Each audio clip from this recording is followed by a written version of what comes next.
اور اس بیماری کے اب تک سینکڑوں نہیں بلکہ ہزاروں کیسز آ چکے ہیں۔ چائنا کے ہمسایہ ممالک کو اس سے کتنا خطرہ ہے اور یہ کیسے ایک صحت مند انسان کو قبر میں اتار دیتی ہے۔ ورلڈ ہیلتھ آرگنائزیشن نے بڑی سیریس قسم کے کنسرن ظاہر کیے۔ بروس ٹامسن کا کہنا ہے کہ ہو سکتا ہے یہ کووڈ کی ایک نئی شکل ہو۔ جب تک اس بیماری کی تشخیص نہیں ہوتی تب تک اس کا علاج ڈھونڈنا بھی مشکل ہے۔ بسم اللہ الرحمن الرحیم، السلام علیکم۔ چائنا میں کرونا کی طرح ایک اور وبا بڑی تیزی سے پھیل رہی ہے اور اس بیماری کے اب تک سینکڑوں نہیں بلکہ ہزاروں کیسز آ چکے ہیں اور تیزی کے ساتھ مزید کیسز بڑھتے جا رہے ہیں۔ یہ بیماری ہے کیا؟ چائنا کے ہمسایہ ممالک کو اس سے کتنا خطرہ ہے اور یہ کیسے ایک صحت مند انسان کو قبر میں اتار دیتی ہے؟ کیا پاکستان میں یہ بیماری آ سکتی ہے؟ تو آج اس پہ میں ڈسکس کروں گا، لیکن اس سے پہلے اگر آپ نے ابھی تک اس چینل کو سبسکرائب نہیں کیا تو پلیز کر لیں، بیل آئیکن کو پریس کریں تاکہ مزید اپڈیٹس آپ کو خود بخود ملتی رہے۔ چائنا کے ہسپتالوں میں بڑی تعداد میں سانس کی بیماریوں کے کیسز اور بیمار بچوں میں نمونیا جیسی علامات کی شکایات جو ہیں وہ سامنے آ رہی ہیں، اور اس کی وجہ سے جس کو WHO نے WHO یعنی ورلڈ ہیلتھ آرگنائزیشن نے بڑی سیریس قسم کے کنسرن ظاہر کیے۔ چائنا میں اس بیماری کے پھیلنے کے ساتھ بیجنگ، لیاؤ کنگ اور دیگر مقامات پہ ہسپتال بیمار بچوں سے بھر گئے ہیں اور اسکول اور کلاسز معطل ہونے کے دہانے پر ہیں۔ صورتحال کچھ ایسی ہے کہ صرف بیجنگ کے ایک ہسپتال میں روزانہ کم از کم 7,000 مریض داخل کیے جا رہے ہیں، جو ہسپتال کی گنجائش سے بہت زیادہ ہیں، اور بیجنگ کے قریبی شہروں میں بھی بچوں کے ہسپتال کے آؤٹ ڈور اور ایمرجنسی ڈپارٹمنٹس میں 15,000 سے زیادہ بچے لائے گئے۔ یہ صرف چائنا کے چند شہروں کے اعداد و شمار ہیں، اصل نمبر تو لاکھوں میں چلا جاتا ہے۔ اور چائنیز وزارت صحت ہے، اس نے مقامی حکام سے بخار کی کلینکس کی تعداد کو بڑھانے کا کہا ہے۔ یعنی چائنا کرونا وبا کے بعد اب اس ایک اور وبا سے بہت پریشان ہے، اور WHO کے مطابق شمالی چائنا میں اکتوبر کے بعد سے انفلوئنزا جیسی بیماریوں میں اضافہ ہوا ہے، جو پچھلے 3 سالوں کی اسی مدت کے مقابلے میں زیادہ ہے۔ چائنا کے کئی علاقوں میں سانس کی ایک غیر تشخیصی بیماری پھیلنے کا خدشہ ہے۔ عالمی صحت پر کام کرنے والے ایک ادارے نے 2019 کے اوائل میں اسی قسم کے وائرس کے حوالے سے خطرے کی گھنٹی بجائی تھی جو کووڈ کا سبب بنا تھا۔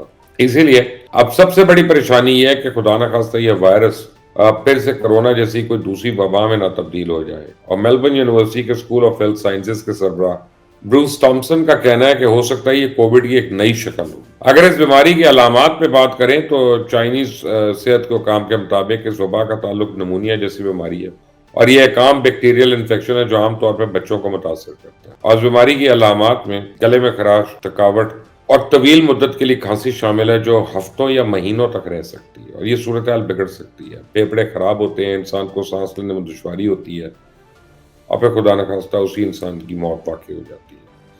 سوال یہ ہے کہ اس بیماری سے بچا کیسے جائے، اور اس لیے کہ WHO نے ہدایات جاری کی ہیں کہ چائنا کے لوگوں میں نمونیا کی ویکسین تیار کروانی چاہیے، اور اگر بیماری محسوس کر رہے ہیں تو ان کو کوارنٹین کرنا چاہیے، الگ تھلگ رکھنا چاہیے، ضروری ہو تو ماسک پہنیں اور ضرورت کے مطابق طبی امداد بھی حاصل کریں، کیونکہ سب سے بڑا مسئلہ اس بیماری کی تشخیص ہے۔ جیسا کرونا کی شروع میں تشخیص نہیں ہو رہی تھی اور اس وجہ سے کرونا کی ویکسین بنانے میں بڑا وقت لگا، اسی طرح سائنسدانوں کو اس بیماری کی تشخیص کرنے میں کافی مشکل کا سامنا کرنا پڑ رہا ہے۔ جب تک اس بیماری کی تشخیص نہیں ہوتی تب تک اس کا علاج ڈھونڈنا بھی مشکل ہے۔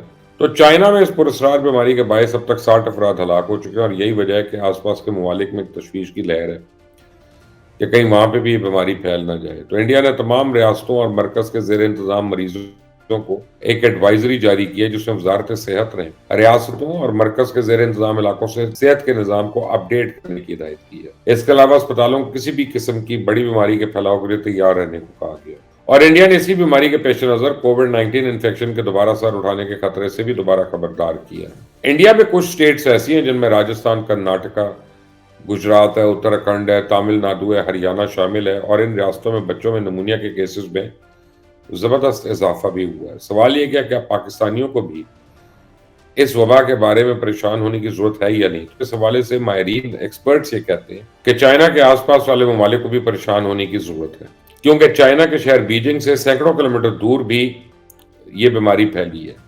تو اگر چائنا میں سینکڑوں کلومیٹر دور یہ جا سکتی ہے تو انڈیا میں اس کی وارننگ دی جا سکتی ہے۔ پاکستان میں بھی اس کے آنے جانے میں ایک پریشان کن صورتحال تو پیدا ہو سکتی ہے۔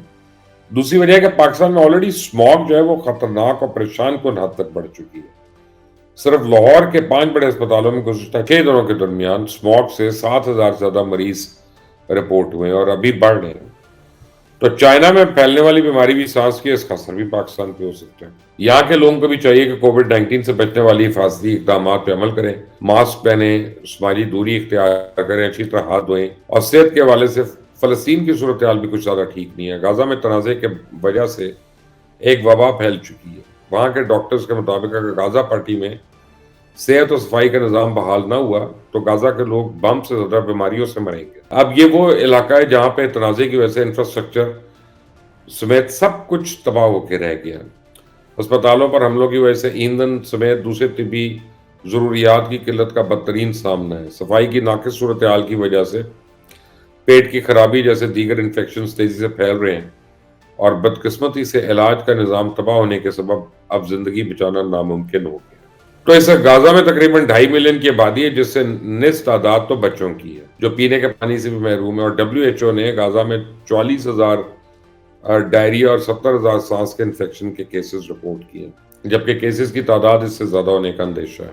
یعنی اگر کل ملائے جائیں تو مجموعی طور پہ غزہ میں ڈائریا اور سانس کے انفیکشنز کے 1 لاکھ سے زیادہ کیسز رپورٹ ہو چکے ہیں۔ تو اشیاء خودروش کی کمی کے باعث غزہ کی آبادی خصوصاً خواتین اور بچے قحط کی بدترین خدشات سے دوچار ہیں، اور جب یہ تنازع ختم ہوگا تو اس کے اثرات پتہ نہیں کتنے سال رہیں گے وہاں پہ۔ اب سوال یہ پیدا ہوتا ہے کہ اگر ایسی وبا آ گئی تو ہم کیا اس کے لیے تیار ہیں؟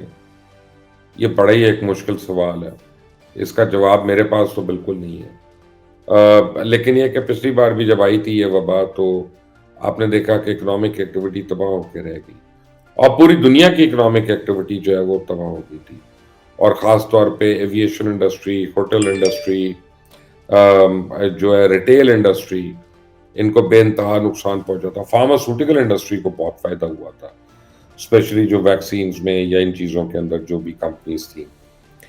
لیکن فیکٹ آف دا میٹر اس کہ یہ ہمارے یہاں تو سارا کام ہی رک جاتا ہے۔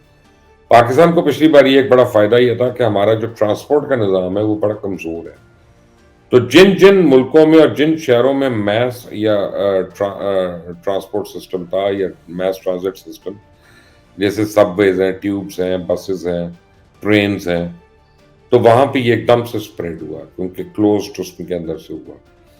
تو ہمارے یہاں ذرا نسبتاً بہتر حالات رہے اس کے، لیکن اب دیکھتے ہی ہیں کہ یہ نیا مرض ہے۔ اللہ تعالیٰ اس طرح کی وباؤں سے اور اس طرح کی موتوں سے ہم سب کو محفوظ رکھے، لیکن احتیاط لازمی ہے۔ اور جیسی کوئی اس پہ مزید اپڈیٹ آتی ہے، اور WHO کی، ورلڈ ہیلتھ آرگنائزیشن کی یا چائنیز منسٹری آف ہیلتھ کی، دونوں صورتوں میں آپ تک انفارمیشن لے کے آؤں گا۔ تو جیسے میں نے ریکویسٹ کی تھی کہ اس چینل کو سبسکرائب کریے گا، بیل آئیکن کو پریس کریے گا، تاکہ مزید اپڈیٹس آپ کو خود بخود مل جائیں۔ انٹل دی نیکسٹ ٹائم، اللہ حافظ۔